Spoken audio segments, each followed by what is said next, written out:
syukur kita pada Allah Subhanahu wa taala bahwasanya kita sudah dapat menjalani ibadah saum Ramadan ini hingga sampai saat ini sudah mencapai hari ke-19. Semoga 18 hari yang lalu yang telah kita jalani tercatat di sisi Allah sebagai saum ibadah yang penuh dengan keimanan dan mengharap ridha Allah Subhanahu wa taala semata. Amin Allahumma amin. Pada pagi hari ini pada salat subuh kesempatan kajian kuliah subuh ini ada pada kami dari Majelis Ta'lim wa Tadrib Wilayah. Kami dimintakan membawakan kajian bertema memakmurkan masjid. Akan kami coba para ikhwan wal akhwat sekalian. Pertama, kata memakmurkan. Apa itu makmur? Menurut Kamus Besar Bahasa Indonesia atau yang disingkat dengan KBBI, ya, makmur itu berarti serba kecukupan, tidak kekurangan. Makmur bisa juga diartikan sebagai keadaan yang mencukupi kebutuhan dasar, dan dengan keadaan itu kita merasa puas. Bagi contoh misalnya ada kalimat Jatim atau Jawa Timur makmur, artinya Jatim yang masyarakatnya berkecukupan dan mempunyai kepuasan dengan tingkat hidupnya. Cukup dalam hal kebutuhan jasmani dan rohani. Dengan kecukupan itu mereka bisa menikmati kebahagiaan hidup. Ini kami ambil dari sumbernya pada Detik News. Jadi insya Allah kami sampaikan kajian ini dari sumber-sumber yang bisa dibaca Pak Ikhwan. Yang kedua, bagaimana ayat yang kami bacakan di muka tadi, ya, para ikhwan sudah paham insyaallah. Ayat Al-Quran itu ada pada surah At-Taubah surat ke-9 ayat ke-18, ya. Yang artinya sesungguhnya yang memakmurkan masjid Allah, katanya di situ terjemahannya dari Depak itu memakmurkan, ya. Sesungguhnya yang memakmurkan masjid Allah hanyalah orang-orang yang beriman kepada Allah dan hari kemudian, serta tetap melaksanakan sholat, menunaikan zakat, dan tidak takut kepada apapun kecuali kepada Allah. Maka mudah-mudahan mereka termasuk orang-orang yang mendapat petunjuk. Selanjutnya kita akan coba lihat tafsir dari ayat tersebut pada tafsir Ibnu Katsir. Ini juga sumbernya bisa dibaca, dan di era teknologi sekarang ini tidak sulit mencarinya para ikhwan. Tafsir Ibnu Katsir kami coba di Google Play, di Google Store, ya. Itu di Play Store maksudnya, ya. Itu kami cari di situ tafsir Ibnu Katsir. Banyak. Nah, kami cari yang lengkap, ya. Artinya yang bisa dibaca bahasa Indonesianya, ya. Kalau kitab kuningnya mungkin Ustaz Mastur yang ahlinya, ya. Nah, ini ada di tafsir tersebut ayat 18 Quran surat At-Taubat itu bersambungan berkaitan dengan ayat ke-17-nya, ya. A'udzubillahi minasyaitonirrajim. At-Taubah tidak pakai bismillah ya Pak Reva. Maka lil musyrikina ay ya'muru masajidallahi syahidina ala anfusihim bikufri ulaika habitat a'malahum finnari hum khalidun. Innama ya'muru masajidallahi man amana billahi wal yaumil akhir wa aqama sholata wa ataz zakata wa lam yahsha ilallah fa asa ulaika ayyakunu minal muhtadin. Dari ayat ke-17 artinya, tidaklah pantas orang-orang musyrikin itu memakmurkan masjid-masjid Allah, sedangkan mereka mengakui bahwa mereka sendiri kafir.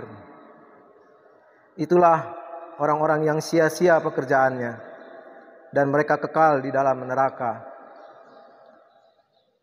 Ayat ke-18-nya, yang memakmurkan masjid-masjid Allah hanyalah orang-orang yang beriman kepada Allah dan hari kemudian, serta tetap mendirikan sholat, menunaikan zakat, dan tidak takut kepada siapapun atau kepada apapun selain kepada Allah. Maka merekalah orang-orang yang diharapkan termasuk orang-orang yang mendapat petunjuk. Berikut kami bacakan tafsirnya. Allah Subhanahu wa taala menyebutkan bahwa tidaklah layak bagi orang-orang musyrik memakmurkan masjid-masjid Allah yang dibangun atas namanya semata, tiada sekutu baginya. Sebagian ulama ada yang membacanya masjidallah dalam bentuk tunggal. Maka yang dimaksud ialah Masjidil Haram, masjid yang paling mulia di bumi ini, yang sejak pertama dibangun untuk menyembah Allah semata, tiada sekutu baginya. Orang yang membangunnya adalah kekasih Tuhan yang Maha Pemurah, yaitu Nabi Ibrahim alaihissalam. Sedangkan mereka mengakui bahwa mereka sendiri kafir, yakni keadaan dan ucapan mereka mengungkapkan kekafiran mereka. As-Saddi telah mengatakan, seandainya Anda tanyakan kepada seorang Nasrani, apakah agamamu? Niscaya dia menjawab, Nasrani. Dan seandainya Anda tanyakan kepada Yahudi, apakah agamamu? Niscaya dia menjawab, Yahudi. Dan terhadap orang Sabi'in, niscaya dia menjawab bahwa dia adalah pemeluk agama Sabi'ah. Dan terhadap orang musyrik, dia akan menjawab sebagai seorang musyrik. Itulah orang-orang yang sia-sia pekerjaannya karena kemusyrikan mereka, dan mereka kekal di dalam neraka. Quran surat At-Taubah ayat 17.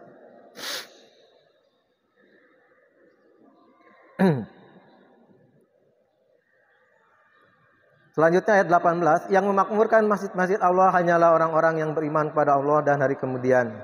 Allah Subhanahu wa taala mempersaksikan keimanan orang-orang yang memakmurkan masjid-masjid, seperti yang telah diriwayatkan oleh Imam Ahmad, disebutkan bahwa yang artinya telah menceritakan kepada kami Syuraih telah menceritakan kepada kami Ibnu Wahab dari Amr Ibnu Haris bahwa Darij, yakni Abu Samah, pernah menceritakan kepadanya dari Abu Haisam dari Abu Sa'id Al-Khudri bahwa Rasulullah SAW pernah bersabda, apabila kalian melihat seorang lelaki biasa pergi ke masjid, maka saksikanlah oleh kalian bahwa dia beriman.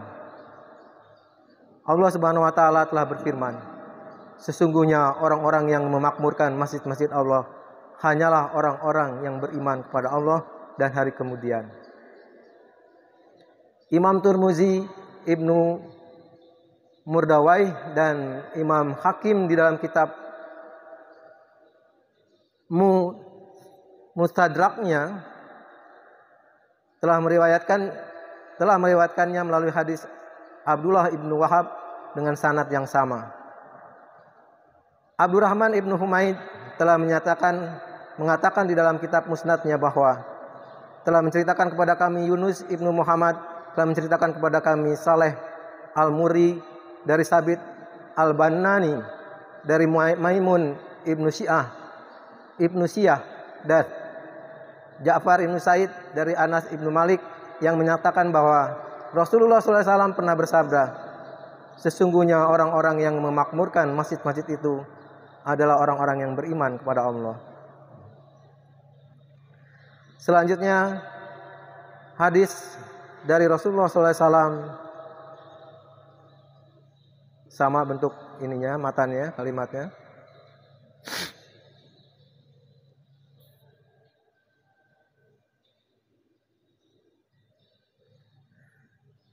Imam Daruqutni dalam kitab Ifradnya telah meriwayatkannya melalui jalur Hikamah binti Utsman ibnu Dinar dari ayahnya, dari saudaranya yaitu Malik ibnu Dinar dari Anas secara marfu. Apabila Allah menghendaki azab atas suatu kaum, maka dia memandang kepada ahli masjidnya, orang-orang yang memakmurkan masjid-masjid, maka Allah berpaling dari mereka, tidak jadi mengazab mereka. Selanjutnya, demi keagungan dan kebesaranku. Ini hadis qudsi. Sesungguhnya Allah hendak menimpakan azab kepada penduduk bumi. Tetapi apabila aku memandang kepada orang-orang yang memakmurkan rumah-rumahku, dan memandang kepada orang-orang yang saling menyukai karena aku, dan memandang kepada orang-orang yang memohon ampun di waktu sahur, maka aku palingkan azab itu dari mereka.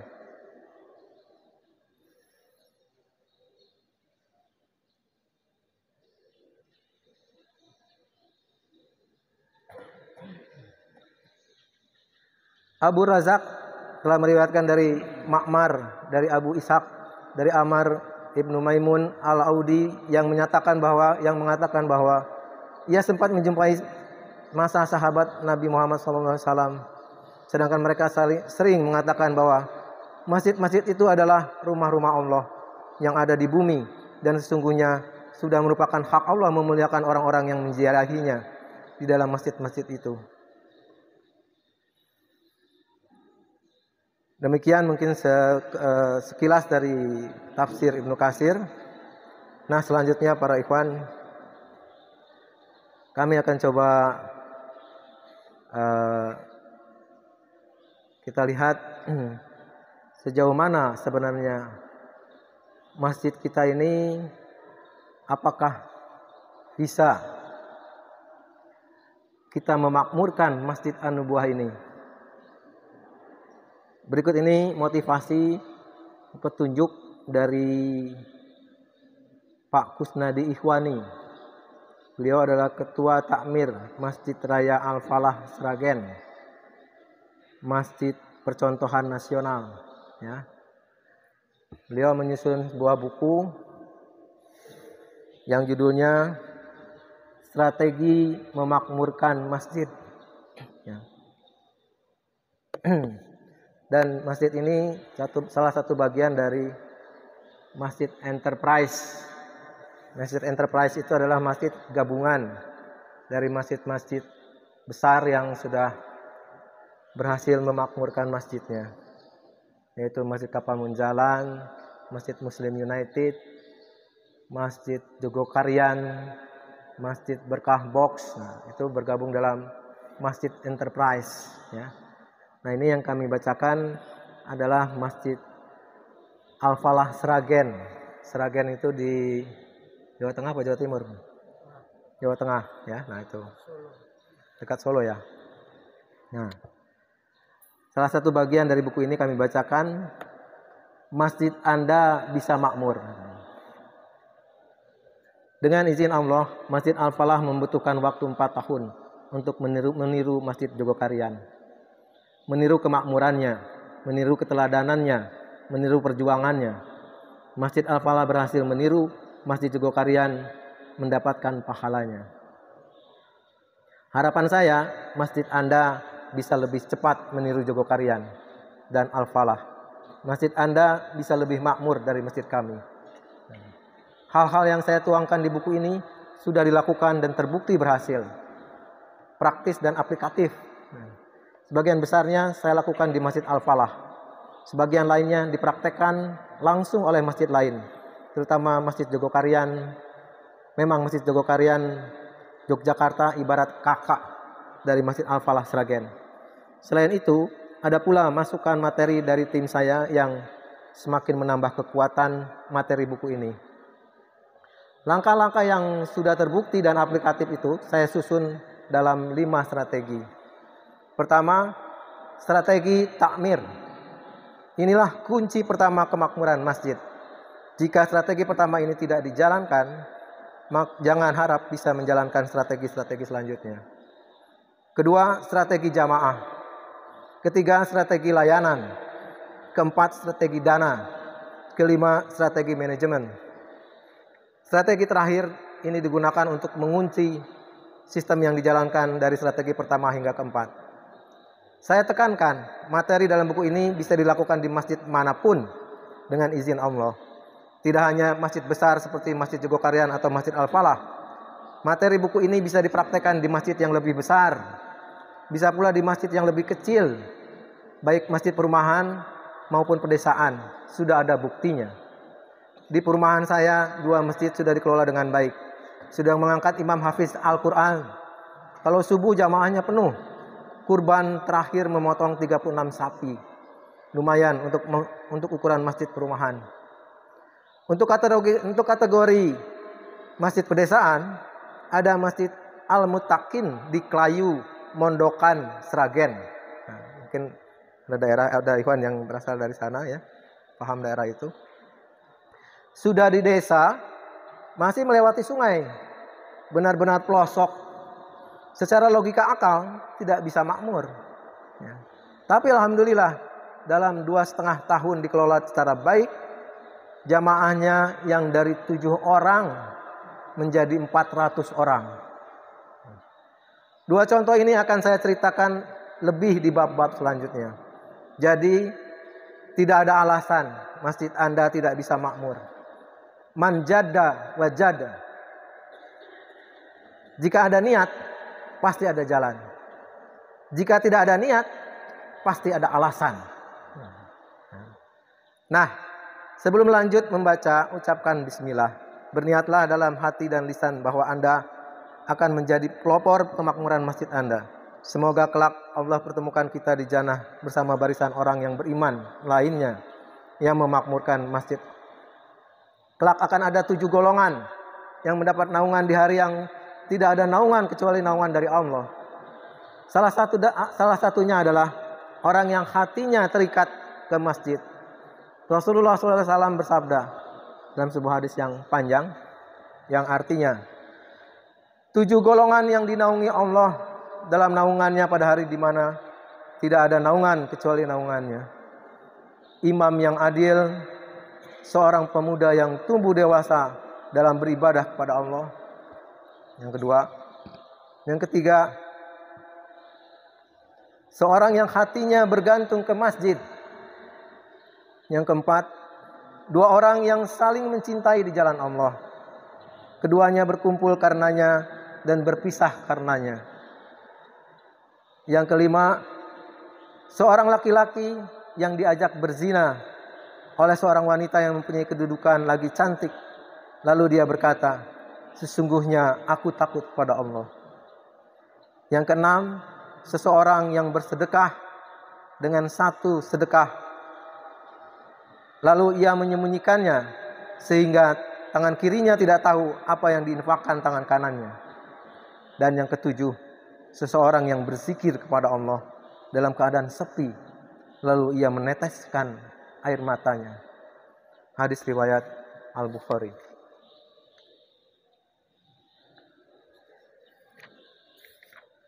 Selanjutnya, jika kita ingin memperbaiki kondisi sekitar kita, maka cara paling cepat adalah dengan memperbaiki diri kita sendiri. Perbaiki dahulu apa yang ada di dalam, maka yang di luar akan lebih mudah diperbaiki. Allah berfirman, A'udzubillahi minasyaitonirrajim. Bismillahirrahmanirrahim. Innallaha la yughayyiru ma biqaumin hatta yughayyiru ma bi anfusihim. Sesungguhnya Allah tidak akan mengubah keadaan suatu kaum sebelum mereka mengubah keadaan diri mereka sendiri. Quran surat Ar-Ra'd ayat 11. Untuk merubah kondisi masjid yang tidak makmur menjadi masjid makmur atau lebih memakmurkan, ya, kita harus memperbaiki hal internal terlebih dahulu. Untuk membuat masjid kita menjadi masjid pelopor kebaikan, maka yang harus diperbaiki adalah takmir masjid dahulu. Saya menyebutnya revolusi mental takmir. Inilah strategi pertama, strategi takmir. Mengapa memperbaiki masjid harus mulai dari takmir? Karena takmir adalah pihak yang memiliki otoritas atau kewenangan mengelola masjid. Program sebagus apapun tidak akan berhasil jika takmirnya enggan melaksanakannya atau bahkan menjadi penghalang program. Takmir adalah kunci pertama kemakmuran masjid. Perhatikan pesan saya. Jika revolusi mental takmir ini tidak terwujud, jangan harap bisa melakukan strategi-strategi selanjutnya. Jika takmir belum berubah mental dan visinya, jangan harap masjidnya bisa makmur. Nah, sebelum lanjut membahas apa saja yang harus diperbaiki, hal pertama yang harus kita pahami adalah makna dari takmir masjid. Dengan kata lain, siapakah yang disebut takmir masjid? Perhatikan kembali firman Allah Subhanahu wa taala berikut, yang artinya ya sama ini ya. Quran surat At-Taubah ayat 18 tadi. Ayat di atas menyebutkan bahwa hanya orang-orang beriman yang memakmurkan masjid Allah. Hal ini menyiratkan bahwa orang beriman memiliki ciri suka memakmurkan masjid Allah. Orang yang memakmurkan masjid ini disebut dengan amiru masjid. Adapun takmir berbeda. Asal katanya adalah ammaro yu'ammiru takmir. Berarti usaha membuat makmur. Jadi tidak hanya memakmurkan masjid, tapi membuat orang-orang memakmurkan masjid. Orang yang melaksanakan tugas ini disebut pengurus takmir. Hanya saja sekarang ini kata pengurus seringkali dihilangkan. Jadi ketika orang menyebut takmir berarti pengurus takmir atau pengurus masjid. Di Jawa dan Jogja istilah takmir itu sering digunakan. Di Jakarta dan Jawa Barat biasanya digunakan istilah DKM atau Dewan Kemakmuran Masjid. Adapun tanggung jawab utama takmir masjid adalah memobilisasi jamaah untuk sholat di masjid. Para ustadz Jogokarian menyebutnya dengan mensolatkan orang hidup. Ustadz Salim Afilah dalam sebuah kajian menyebutkan, kalau mensolatkan orang mati itu mudah. Cukup 4 takbir dan 1 kali salam. Tapi upaya untuk mensolatkan orang hidup itu harus ditempuh dengan berbagai cara yang sangat menguras berbagai hal dan sumber daya. Semuanya ditempuh untuk membuat yang belum sholat menjadi sholat, yang belum rutin menjadi rutin, yang sudah rutin menjadi rajin ke masjid.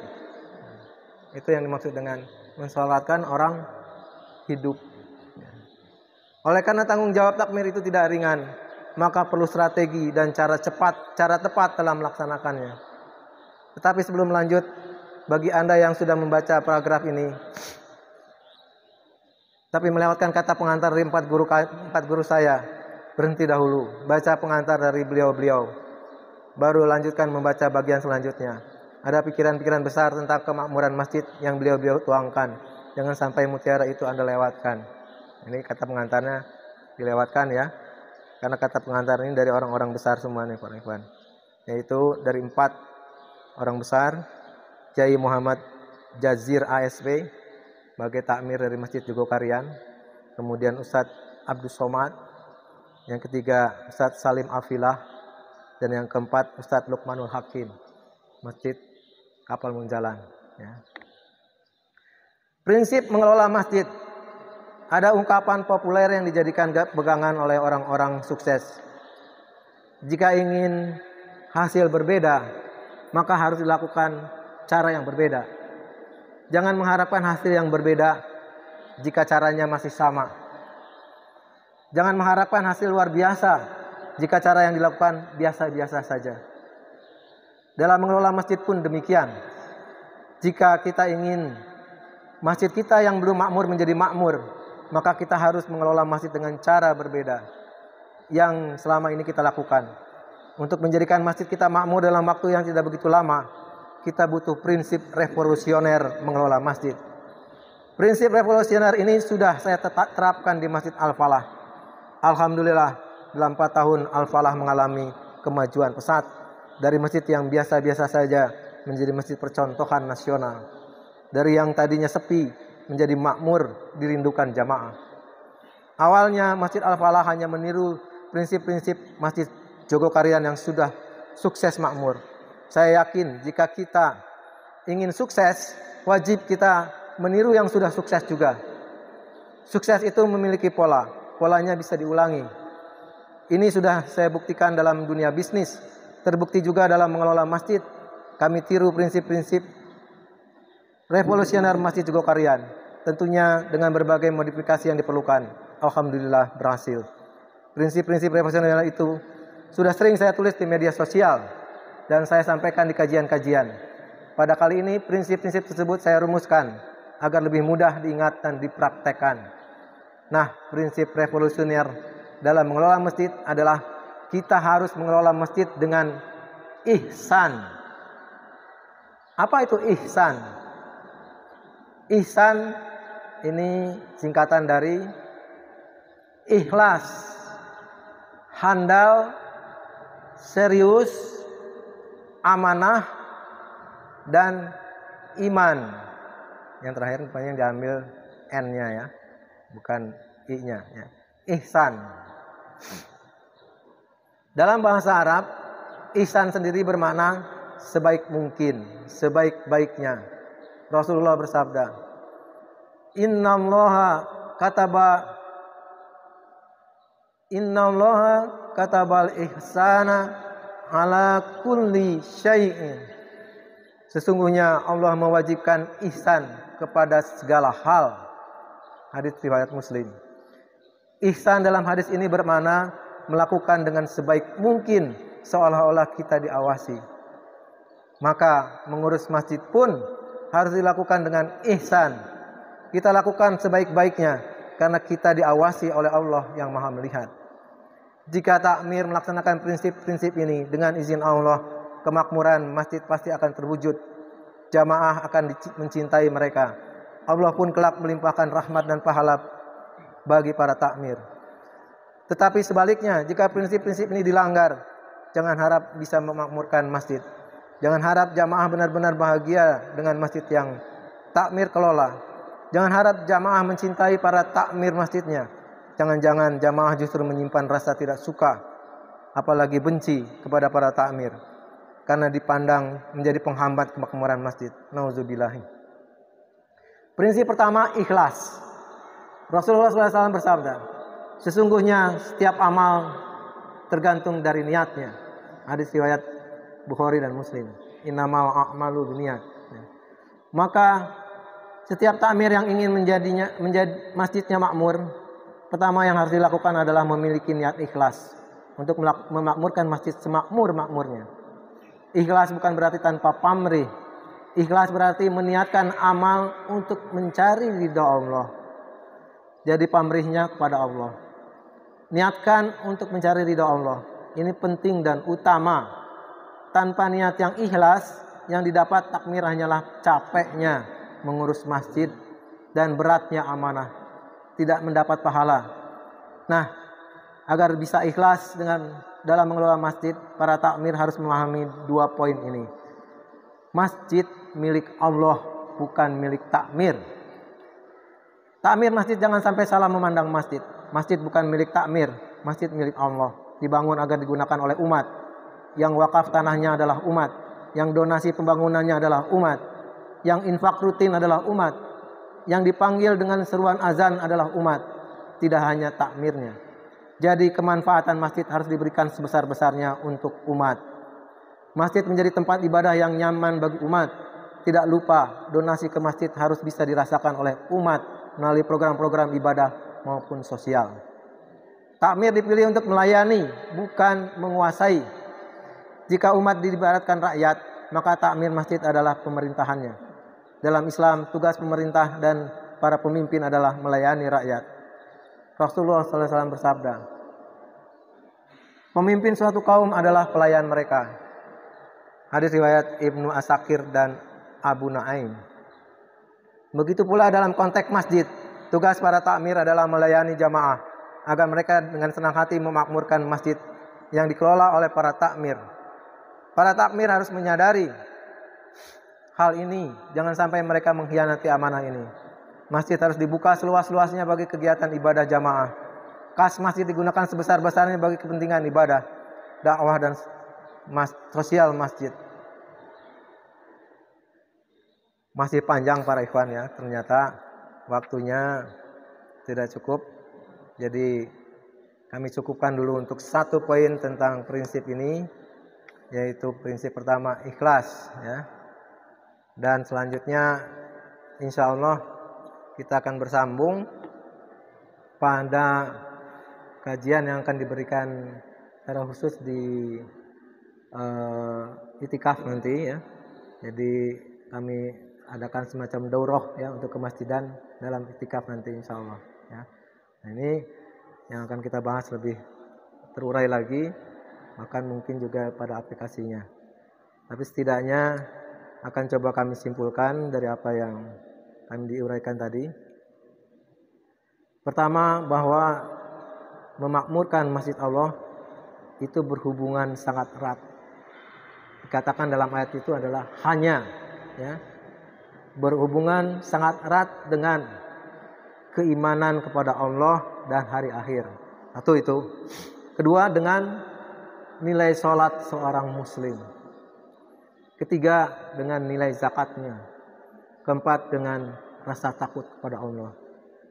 Yang kedua, bahwa untuk mendapat petunjuk Allah, maka makmurkanlah masjid.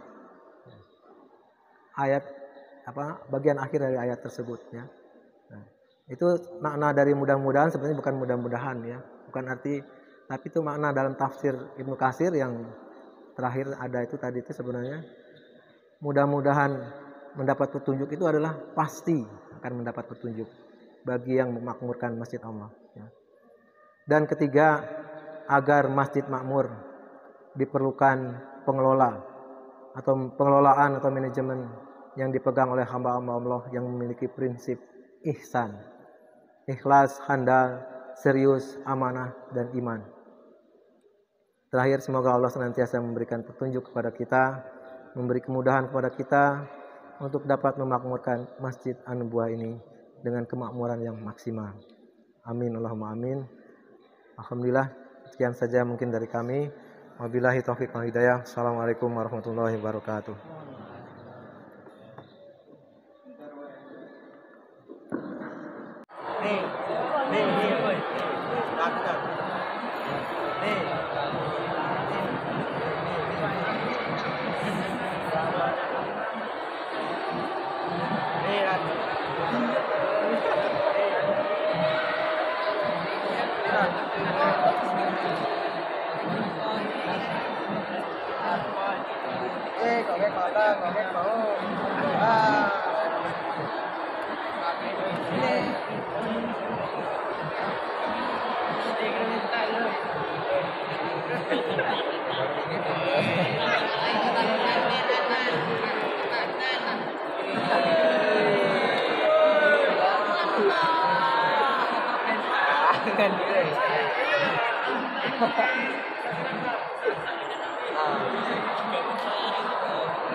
sebelum dimulai sampaikan pada seluruh al-Qufa untuk duduk yang rapi dan tidak ada suara, karena acara akan segera kita mulai.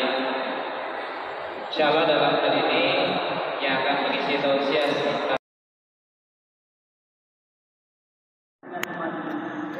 sore hari ini itu dengan membaca persembahan doa bersama-sama.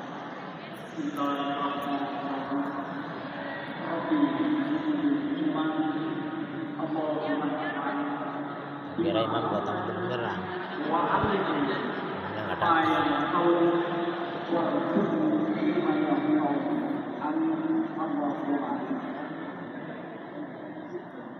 Baik para santri dan santriwan kita akan dengarkan bersama waktu ayat suci Al-Quran. Akan dibacakan Quran surah Al-Baqarah 183 sampai dengan 184 kepada ananda anak dan kami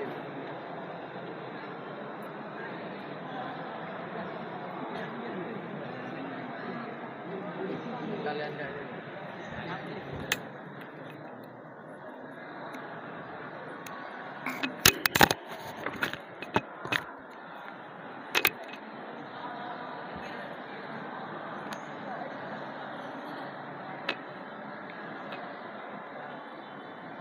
Assalamualaikum warahmatullahi wabarakatuh.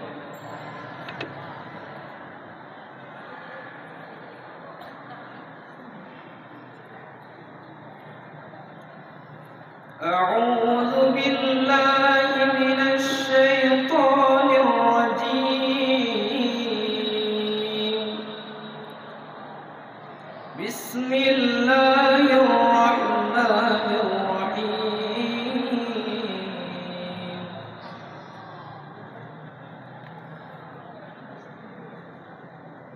Ya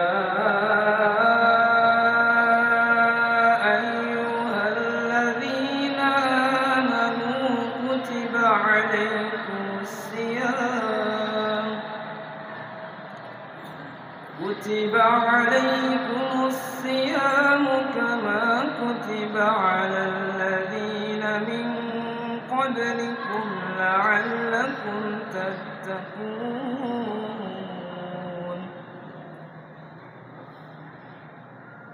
أياما معدودات فمن كان منكم مريضا أو على سفر فعدة من أيام أخر وعلى الذين يطيقونه فدية طعام مسكين فمن تطوع خيرا فهو خير له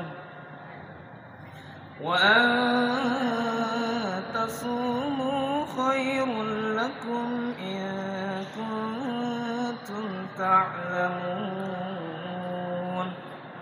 صدق الله العظيم.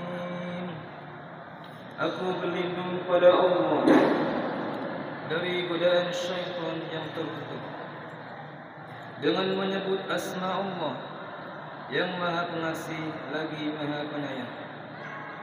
Wahai orang-orang yang beriman, diwajibkan atas kamu berpuasa sebagaimana diwajibkan atas orang sebelum kamu agar kamu bertakwa, yaitu beberapa hari tertentu. Maka barang siapa di antara kamu sakit atau dalam perjalanan lalu tidak berpuasa, maka wajib mengganti sebanyak hari yang dia tidak berpuasa itu pada hari-hari yang lain. Dan bagi orang-orang yang berat menjalankannya, wajib membayar fidyah, yaitu memberi makan seorang miskin. Tetapi barang siapa dengan kerelaan hati mengerjakan kebajikan, maka itu lebih baik baginya, dan puasamu itu lebih baik bagimu jika kamu mengetahui. Maha benar Allah dengan segala firman-Nya lagi Maha Agung. Wassalamualaikum warahmatullahi wabarakatuh.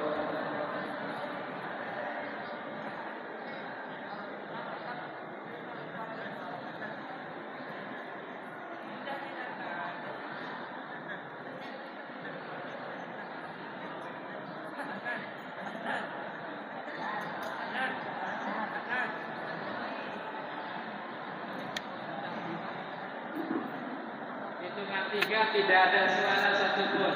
1, 2.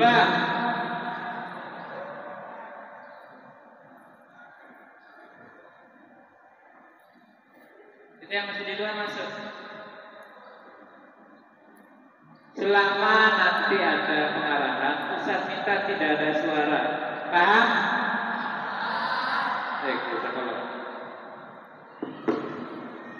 Baik santri dan santriwati yang dimuliakan Allah Subhanahu wa taala, saatnya kita akan dengarkan bersama tausiah dan arahan dari Waliul Imam Wilayah Lampung sekaligus pembina Pondok Pesantren Sufah Hizbullah dan Madrasah Al-Fatah Lampung kepada Ustadz Abdullah Muttalib SPDI dengan waktu sekitar 20 menit. Dipersilahkan.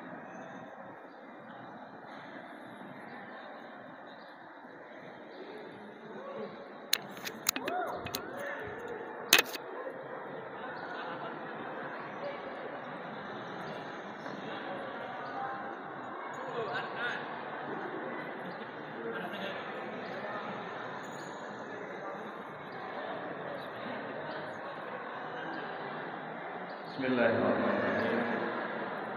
Assalamualaikum warahmatullahi wabarakatuh.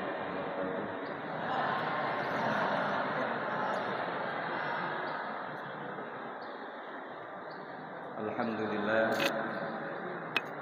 wassalatu wassalamu ala Rasulillah wa ala alihi wa sahbihi wa mawala wa man ittaba'.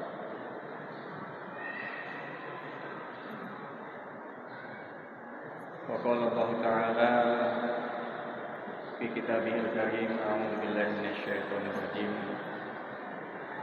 وإذ تأذن ربكم لئن شكرتم لأزيدنكم ولئن كفرتم إن عذابي لشديد.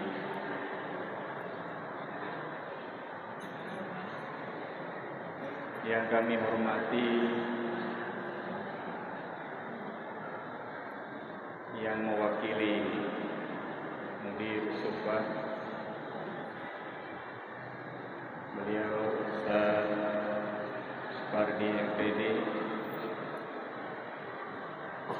para pembantu dan staf Mudir yang hadir,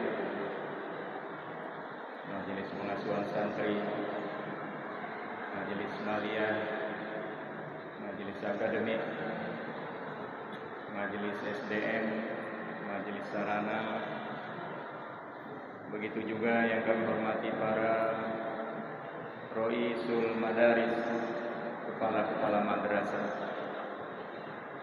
sanawiyah maupun aliyah, reguler dan tahfizul Quran, serta anak-anakku semuanya,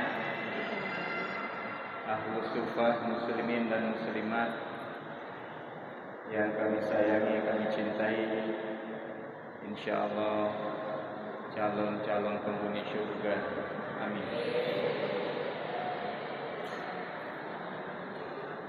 Insyaallah dalam waktu yang sangat singkat ini dan di penghujung waktu atau kesempatan anak-anakku berada di pondok ini menjelang libur akhir tahun atau akhir sana atau libur menjelang Idul Fitri,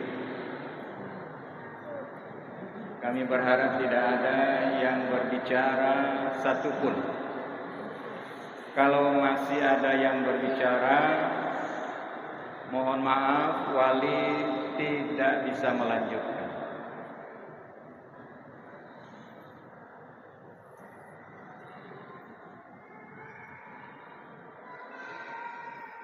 Hal seperti ini harus dibiasakan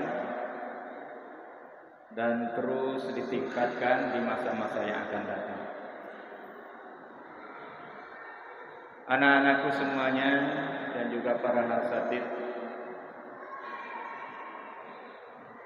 sejak tahun 1994-95 atau 93-94, lembaga pendidikan kita yang sebelumnya hanya berupa pesantren salafiyah, di mana pelajarannya hanya terbatas pelajaran-pelajaran diniyah, nahwu shoroh, bahasa Arab, Al-Quran.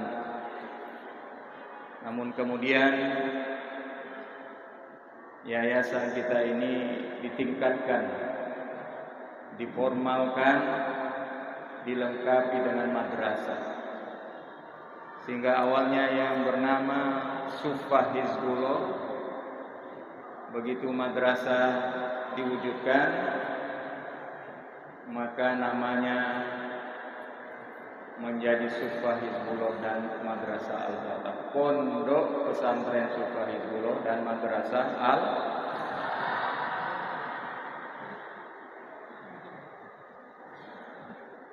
Dari sejak awal,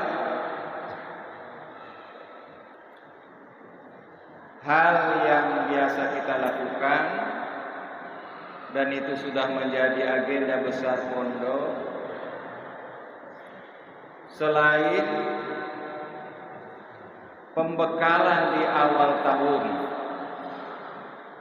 di mana berdatangan para santri baru, dan juga pembekalan di akhir tahun, seperti yang kita laksanakan pada sore hari ini, yang sedianya kita sangat berharap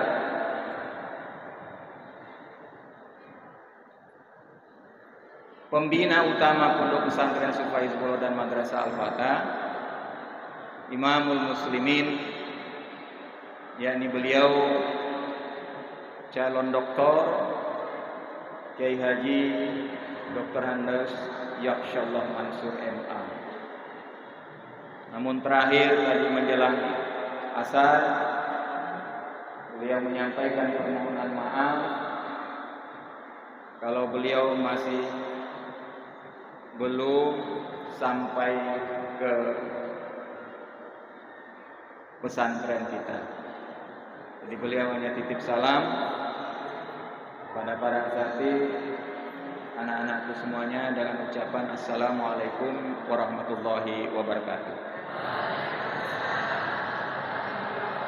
Kemudian selanjutnya,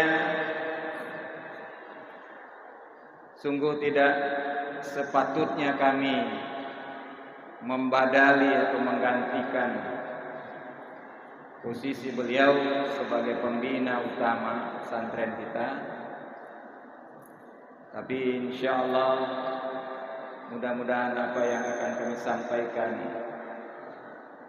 sedikit ada bekal yang bisa dibawa oleh anak-anakku dalam melaksanakan liburan yang mungkin cukup panjang waktunya.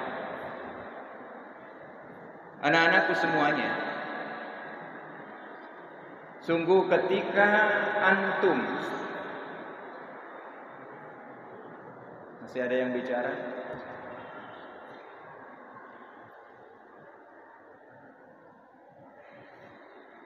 Antum ini kembali pulang dalam rangka liburan di kediaman masing-masing, itu anak-anakku membawa semua wajah-wajah para asatidz murid, membawa wajah pondokmu, membawa wajah kampung Al-Muhajirun yang merupakan salah satu markas komplek daripada Jamaatul Muslimin atau Hizbullah yang ada di Indonesia.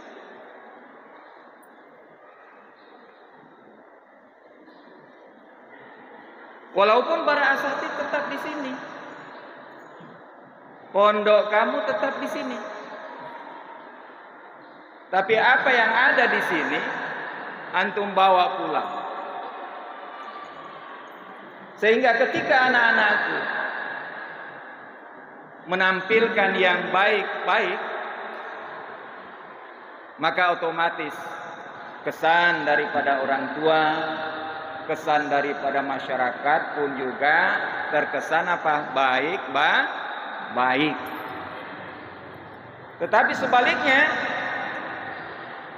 ketika anak-anakku ini tampil dengan penampilan yang tidak baik atau kurang baik, maka kesannya orang tua maupun masyarakat, oh begitu ya, pendidikan di pondok pesantren Sufah Hizbullah Madrasah Al-Fatah itu begitu ya. Itu tidak bisa dipungkiri. Ya. Kenapa? Karena harapan besar daripada orang tua kalian masing-masing dan masyarakat, setelah anak-anakku belajar di sini beberapa saat, mungkin ada yang 1 tahun yang kelas 1, 2 tahun yang sudah kelas 2, 3 tahun yang kelas 3, 4 tahun mungkin yang kelas 4, dan ada yang kelas 5 mungkin sudah 5 tahun.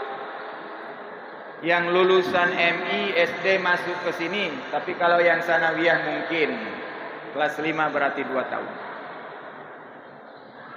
Besar harapan mereka adanya sebuah perubahan dari sikap yang dulu mungkin kurang baik, bahkan tidak baik, setelah mondok menjadi baik. Lagi-lagi belum bisa menahan untuk tidak bicara.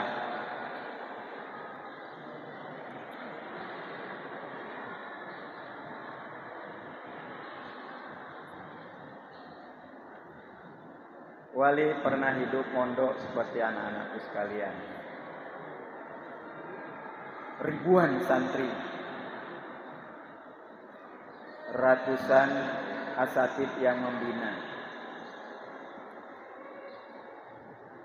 Hampir setiap kali pertemuan yang serupa seperti ini, baik di masjid maupun di aula, itu terasa nikmat dan khidmat.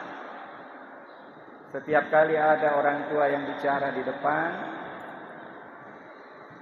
ada senior, ada sesepuh, ada ustadz, itu tidak ada santri yang berbicara. Wallahi.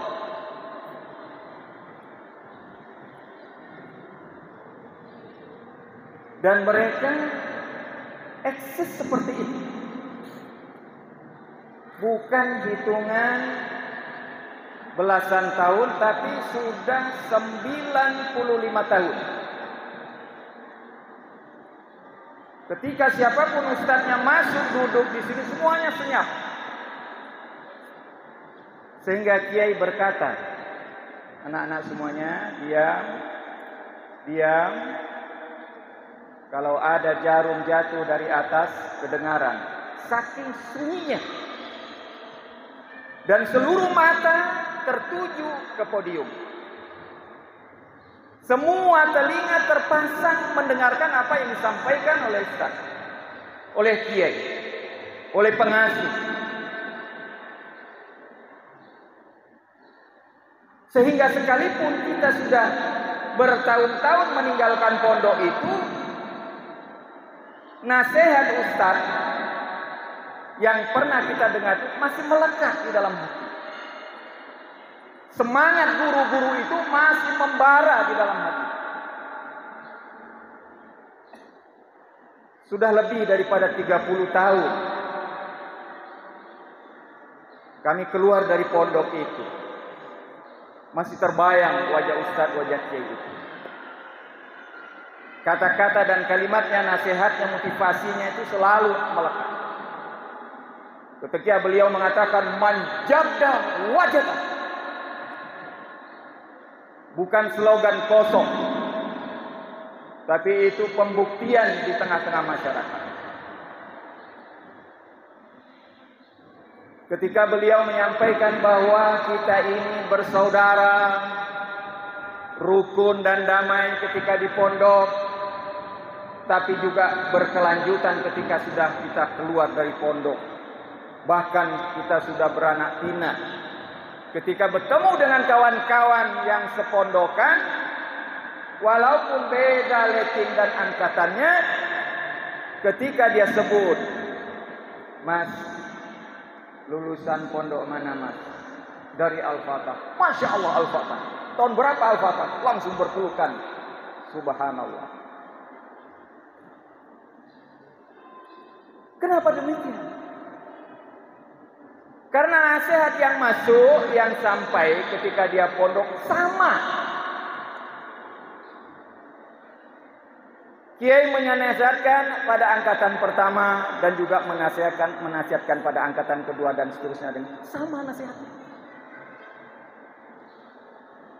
Sehingga lulusan pondok itu merasa satu, tunggal guru, satu pondokan, satu perguruan. Itu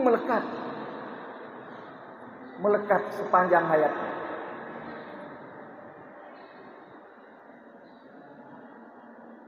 Fahim anak-anak? Maksud Ustadz fahim?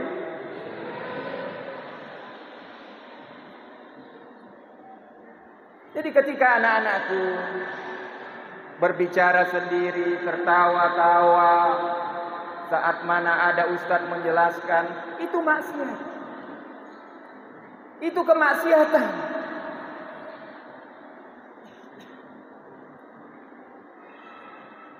Kemaksiatan bukan hanya berzina, mencuri,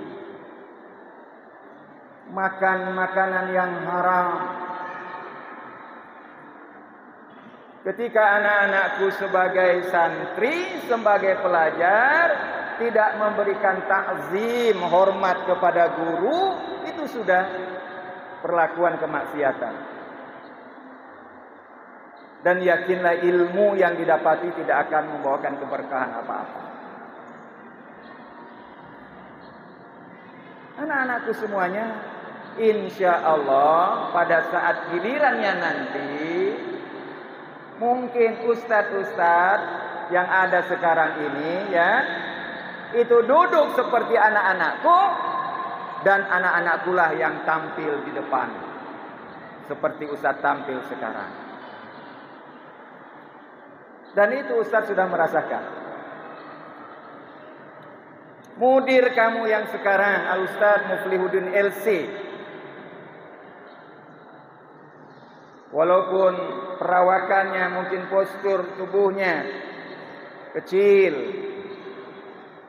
tapi ilmunya insya Allah luas dan besar.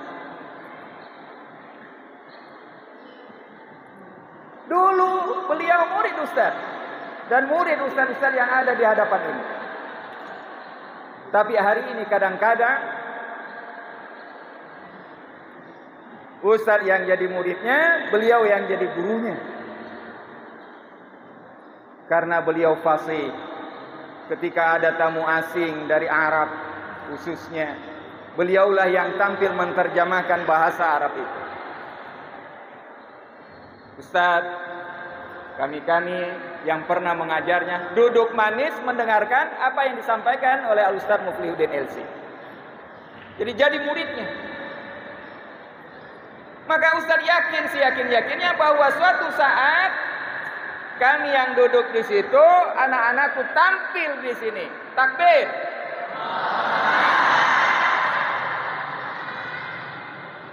Antum tampil menyampaikan nasihat dengan berbagai disiplin ilmu yang anak-anakku dapatkan setelah lulus dari pesantren Al-Fatah, melanjutkan pelajarannya di berbagai perguruan tinggi, baik dalam maupun luar negeri. Amin. Kembali datang ke sini dengan gelar, ini siapa namamu? Hah? Adnan. Adnan saja? Adnan Raihan. Tidak ada di masjid. Itu kampungan. Itu orang Udik. Perhatikan. Kalau dalam pertemuan seperti ini ada suara, itu orang kampung. Itu orang Baduy. Orang Dayak. Orang Tengger yang ada di Jawa Timur. Yang hanya pakai koteka, tidak pakai baju. Sungguh anak-anakku ini ditempatkan di tempat yang insya Allah dimuliakan Allah. Anak-anakku ini orang-orang terpelajar. Insya Allah tidak akan lama antum akan tampil menjadi pemimpin-pemimpin, menjadi tokoh-tokoh masyarakat di negeri yang kita cinta ini. Amin.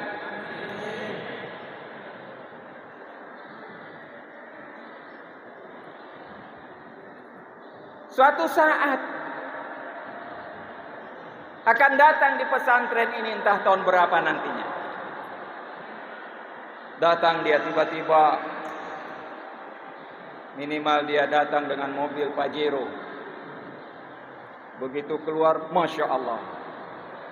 Adnan yang hari ini seperti ini, saat itu ternyata di banner sudah tertulis, pemateri kuliah umum hari ini, Dr. Kiai Haji Adnan Raihan MAG.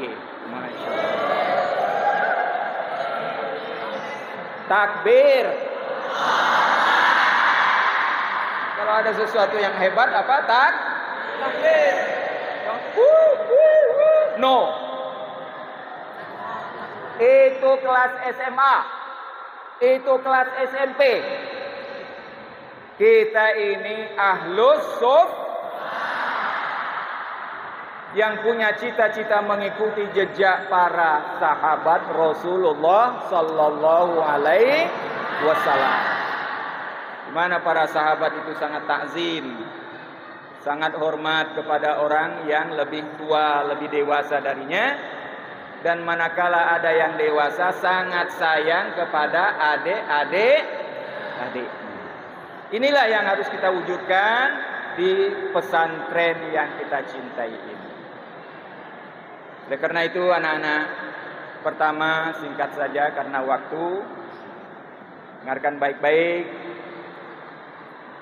Atas nama pembina Pondok Pesantren Sufa Hizbullah dan Madrasah Al-Fatah dan seluruh keluarga besar, para asatid, pengurus Pondok Pesantren Al-Fatah, menitipkan salam kepada orang tuamu masing-masing ketika bertemu pada saat liburan nanti. Sampaikan salam kami dengan ucapan Assalamualaikum warahmatullahi wabarakatuh. Yang kedua, sampaikan kepada kedua orang tuamu, keluarga besarmu,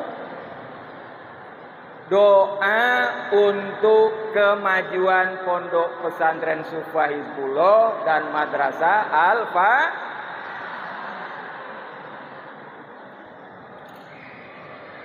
Itu disampaikan. Karena tanpa doa dari semua pihak, pondok pesantren ini tentunya ya akan begini-begini saja. Sementara Masya Allah, dari waktu ke waktu santri terus bertambah dan berkembang, sementara fasilitas kita masih sangat terbatas. Guru dan ustadz-ustadz, pembina-pembimbing kita masih sangat terbatas. Contoh di asrama tahfiz Muslimin yang membina 1 orang, yang dibina lebih daripada 100. Sudah di luar logika. Mestinya 1 pembina itu minimal 10 orang sampai 15 orang. Tapi ini 1 pembina hampir 200 orang. Nah, mohon didoakan. Mudah-mudahan tahun depan pembina-pembina asrama, musyrif yang ada di asrama, baik muslimin maupun muslimat, ada yang betul-betul siap membimbing dan membina para santri. Amin.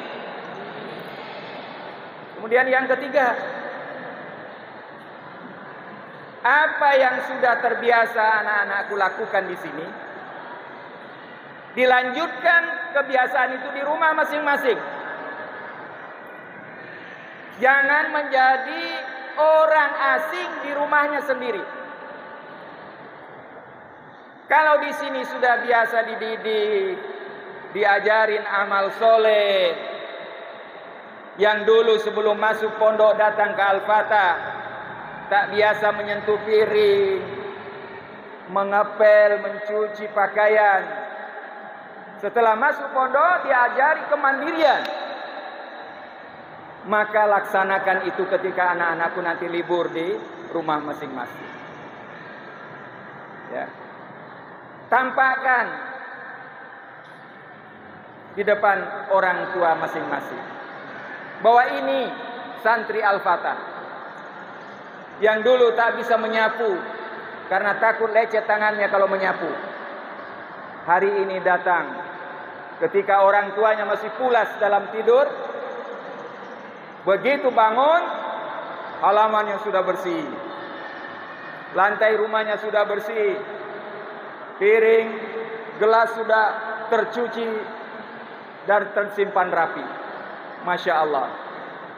Jadi jangan terbalik ketika orang tuanya, mamanya, ibunya, uminya, mboknya yang nyapu, dia duduk di kursi sambil nonton TV atau melototi Android.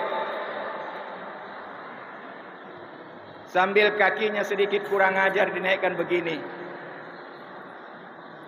Tentunya itu tidak boleh terjadi terhadap santri-santri Al-Fatah. Kebiasaan bangun malam, lanjutkan di rumah masing-masing. Itu kalau mau tidur silakan keluar saja. Halo. Ini kelas berapa ini? Yang kerudung kuning ya kamu? Antara kerudung putih dengan kerudung hitam.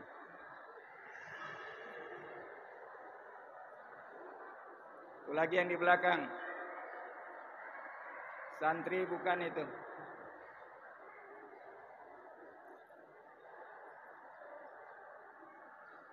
Anak-anak semuanya, kita masih perlu belajar dan belajar terus tentang adab dan etika, terutama yang sangat membingungkan bagi kami. Kok selalu ada suara teriakan, perbincangan yang keras ketika mau sholat berjamaah di masjid oleh anak-anakku muslimat. Mudah-mudahan itu bukan suara muslimat tapi suara jin yang ikut sholat berjamaah di masjid. Karena sampai hari ini belum bisa diredam.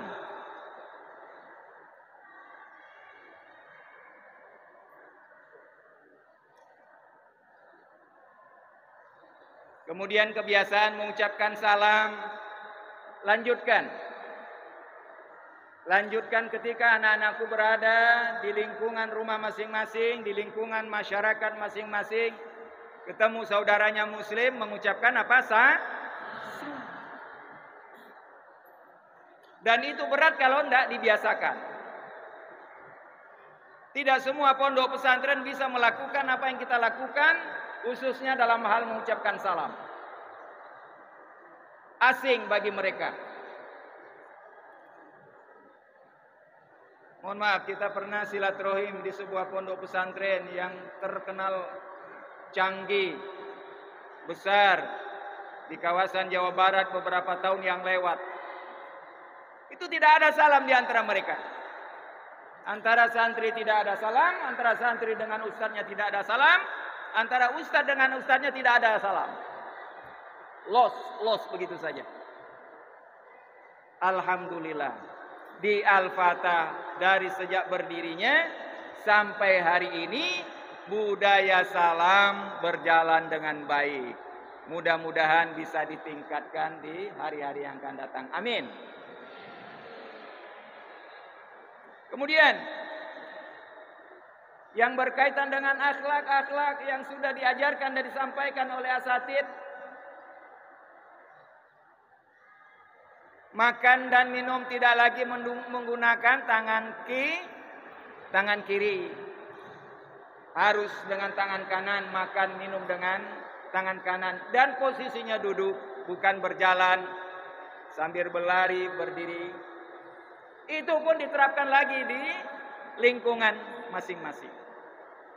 Walhasil, apa-apa yang positif, yang baik, yang pernah disampaikan oleh asatid, tampilkan di lingkungan keluarga anak-anakku semuanya dan di lingkungan masyarakat. Sehingga anak-anakku semuanya, hal itu merupakan nilai dakwah tersendiri. Tak perlu sebenarnya menebarkan brosur-brosur. Tapi karena sudah kadung dicetak, ya disebarkan saja. Tapi dengan antum anak-anakku tampil seperti apa yang Ustaz sampaikan, itu sudah menjadi brosur hidup. Dan itu lebih hebat. Dan itu akan lebih mengesan. Pahim tum? Baik. Demikianlah apa yang bisa kami sampaikan. Memang waktunya biasanya kalau di pondok itu 3 hari 3 malam kuliah semacam ini. Untuk pembekalan para santri itu pulang. Jadi tidak cukup memang hanya 20 menit atau 1-2 jam saja. Ya. Semoga di lain waktu bisa kita tambah dan bisa kita sempurnakan lagi dengan baik. Demikian anak-anakku semuanya. Mohon maaf. Hadanallah wa iyyakum ajmain. Selamat berlibur. Semoga liburnya diberikan keberkahan oleh Allah Subhanahu wa taala. Berangkat pulang dengan selamat, kembali lagi tepat pada waktunya masuk ke pondok pesantren pun dengan selamat dan sehat. Amin. Barakallahu fikum wa jazakumullahu khair. Assalamualaikum warahmatullahi wabarakatuh.